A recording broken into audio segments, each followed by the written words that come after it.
I was born into a shipping family that was based in Quay. It was started by my great-great-grandfather in about the 1860s. He used to be a master mariner, but he decided that he could probably make more money by chartering vessels and finding cargoes for them than going out on the high seas. The business carried on until the 1970s, when my father and his sister had taken it over by then. I think, and one of the reasons why I love the job that I do is the history, the heritage, the roots. You know, you've got shipbuilding, we've still got chain makers here. I'm looking around at, you know, all of these old black and white photographs of, you know, probably taken by people that still live and work here or have got family here. And we operate the Harbour Authority on the 1889 Act. You know, I've managed a bit of land in Chester, so we are the Harbour Authority for the English and the Welsh side. You know, and you've got the old 1700 cheese dock. So, you know, Cheshire cheese used to be exported from that little stone dock. Got the old ladders there. And, you know, we're looking at some point, we'd like to get a new slipway for emergency service access. So William III map from 1690 showing the River Dee and the Mersey. Quite a lot of ports along the Wirral side, but very few along the Flintshire side. We've got Mostyn, Holywell and Flint, but nothing up towards Chester. It was mainly marshland. But in early 1730s, it was proposed to canalise the river, and this is a drawing from 1737 showing the canal running along the Flintshire side and cutting through the various gutters that existed. So the one associated with Quay, the Wepper gutter, was the port for Quay in the 1600s. It is known that small ships came in to take coal from Latchford, which is just in Higher Shotton there, and also take flour from the mill at Wepper up to Chester. 1737 it was first. The contract was put out because the channel went over Parkgate that way. And 1737 it was given to a chap named Nathaniel Kinderton. And the contract was 100 yards wide, 12 foot deep, from here to Chester basically. Well, Blake and Saltley. And they pulled the plug on him after, I think it's 4 or 5 years. The government didn't want to, no, it was too expensive. Then they realised how much land they'd reclaimed. You know, all the Sealand and Garden City, everywhere. Acres and acres and acres of land they'd reclaimed, so they re-established his contract and he carried on all the way. But, yeah, hell of an estuary, fantastic. And I've been pleased to have been part of it, you know, to get me living from it. Loved it. It's been a challenge, but yeah.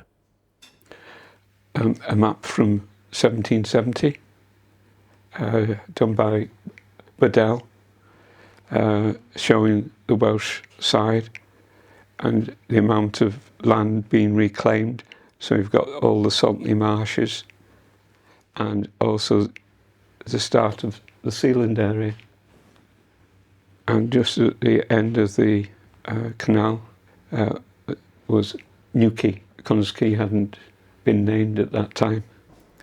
Well, Quay, I'm a local town council, and the coat of arms, I think you've got 1 sailing ship and 6 salmon, because this used to be a unbelievable salmon river. You know, obviously there's been a decline the last few years, but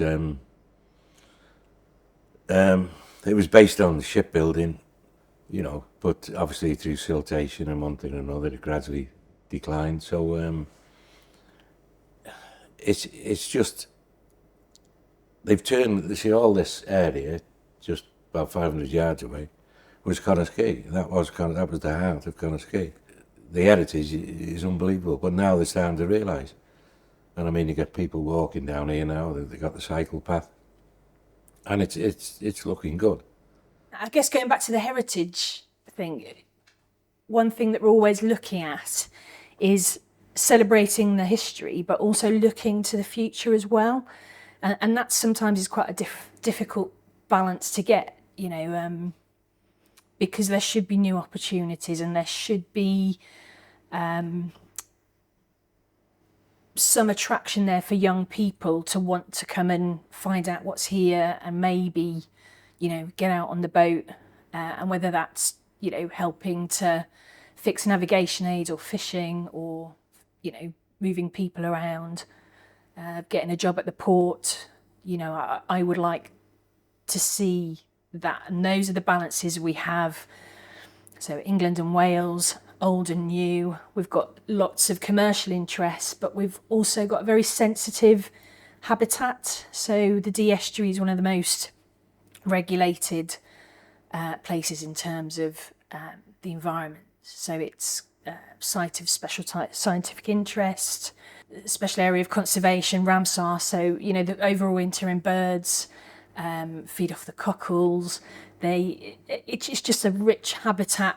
But against that, we have got the history of industry, and we should have a future as well for businesses to be here. So I often feel like one of my jobs is keeping an eye open for the balance and trying to help and input with different groups to try and get that balance.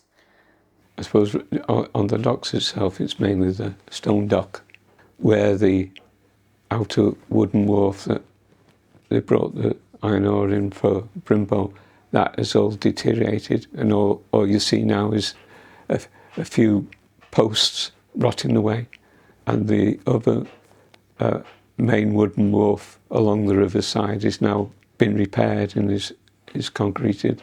And there's still a few small fishing vessels there, but the whole area's sort of changed from the 50s. Over the past few years, we've certainly seen a shift as to how the Dee is used and the dockside and the buildings around there. So it's been a monumental shift really, in that these docks would be used a lot more for fishing and moving goods in and out of the area, whereas now it's a lot less of that. And the dockside buildings are being used more as kind of commercial premises, but still, you know, some of them in need of regeneration, and that's again where my team can come in, because Quay is one of the areas that we'll be looking at. But yeah, it has really changed, and you know, it's important to make sure that we keep the historical artifacts and integrity of what's going on around the area, and also, you know, maintaining the future and how the dock's going to be used going forward. The docks were owned by the railway, and certainly when you look back into the 40s and 50s, they did nothing to repair the docks.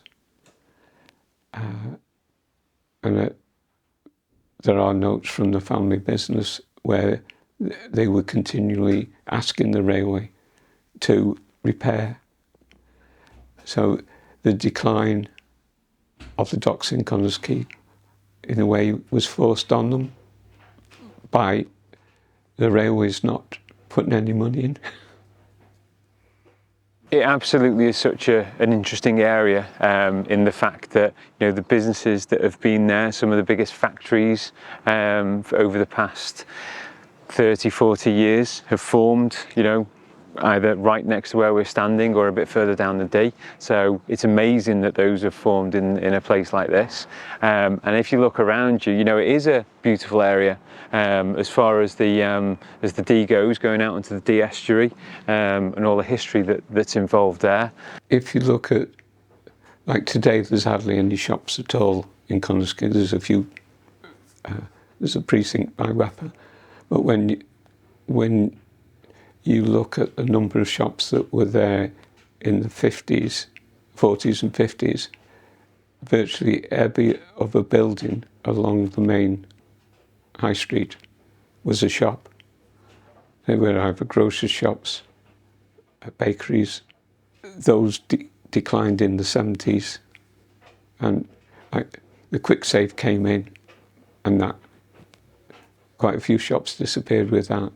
And of course, with the larger shops, we've seen it in Shotton now, with the larger shops like Asda opening up, then there's been quite a decline in the other shopping, and now it's charity shops. I think the regeneration depends on what theme that regeneration takes on. When you look at the community that there was, that I remember from the 50s, 60s and 70s, the churches and chapels were very strong. And once you got the television coming in the 50s, then people didn't need that community spirit. They sort of stayed in. So when you look at regeneration, is